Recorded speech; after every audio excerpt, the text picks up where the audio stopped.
In the Kostiantynivka direction, Ukrainian defenders managed to repel a powerful mechanized attack by the Russian invaders, as reported by the 36th Separate Marine Infantry Brigade, which published a video of the battle on Telegram on June 19th.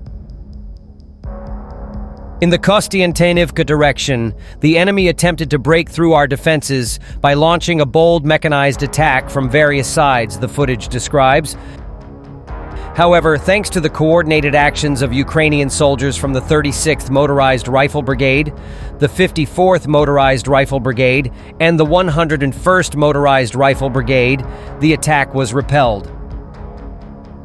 As a result of the battle, the enemy suffered losses: 14 armored vehicles. The enemy's casualties amount to about 50 personnel, both killed and wounded, and 6 motor vehicles, the infantry said in a statement.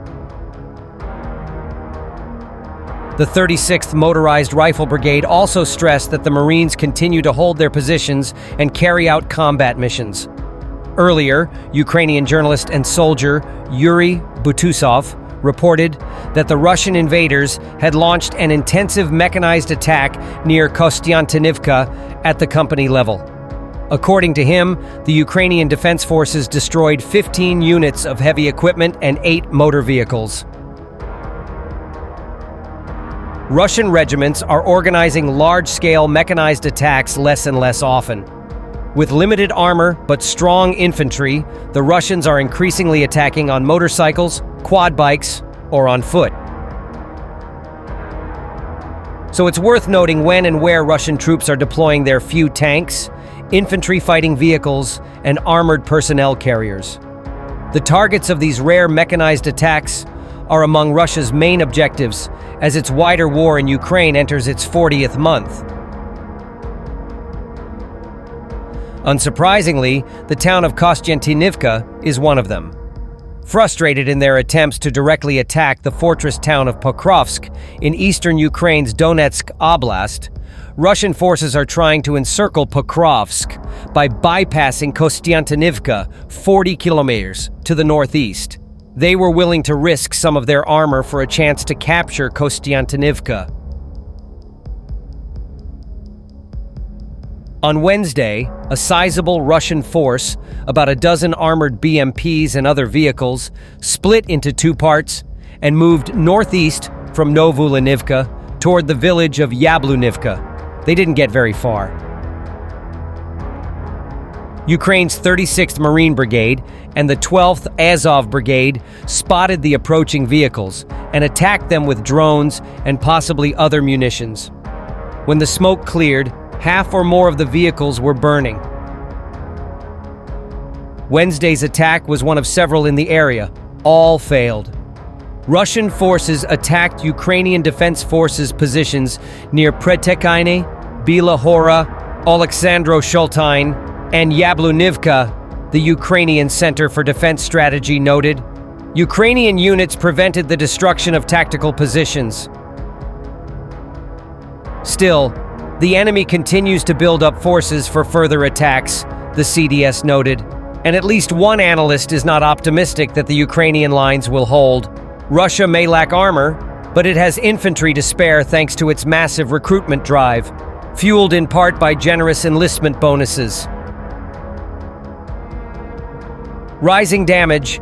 The situation is not looking good for Ukraine, wrote Tatarigami, founder of the Ukrainian Frontelligence Insight Analysis Group. While the Russian military continues to recruit 30,000 new infantrymen every month, more than enough to replace permanent losses from Ukrainian actions and form several new units, the Ukrainian military is still struggling to recruit the 80,000 new infantrymen it needs to staff its existing brigades. With the resources it has now, Ukraine will not win, Tatarigami claims. Russia will probably take Pokrovsk and Kostiantynivka, and Kupiansk is also under threat, Tatarigami added, without specifying when Russia would take those towns. But a Russian advance through and around Pokrovsk does not necessarily mean a complete defeat for Ukraine or a complete victory for Russia. The most optimistic outcome here is when both sides lose, Tatarigami said. Russia's realistic goal may no longer be outright occupation, Tatargami added, but rather rendering Ukraine unviable as a functioning state, undermining its economy, depopulating its cities, and precipitating long-term socio-political collapse. But the Russian state itself suffers economic and demographic decline, Tatargami pointed out. In 40 months, more than 1 million Russians have been killed or wounded. War spending now accounts for 40% of the Kremlin's budget. Even a successful outcome in Ukraine could leave Russia so depleted that it enters its own period of internal instability and geopolitical marginalization. If Ukraine manages to repel Russian advances, why wouldn't that constitute a victory? Because, as noted, winning a war is not only about holding ground, it's about what remains afterward. 500,000 Ukrainians have been killed or wounded.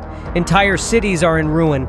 A country left with ruined infrastructure, lost territories, millions of its citizens displaced, and a dramatically aged population with a GDP per capita over twice smaller than Mexico cannot claim a strategic win. It's better for Ukrainian forces to repulse a Russian mechanized attack than to not repulse a Russian mechanized attack. But that's fleeting good news in a war that's catastrophic for both sides. If you think this has a happy ending, Tatargami concluded, you haven't been paying attention.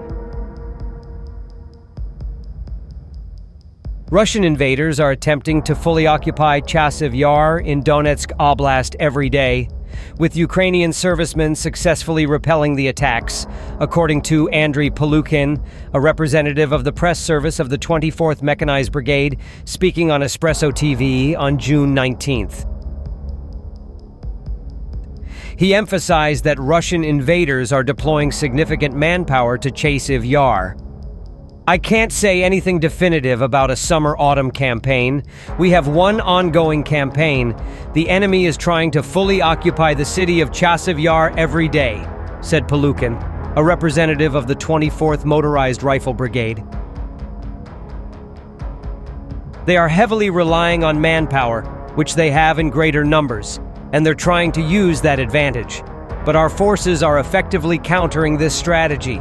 Our guys are using drones, they're using mines, and as a result, most of the enemy's assaults are unsuccessful.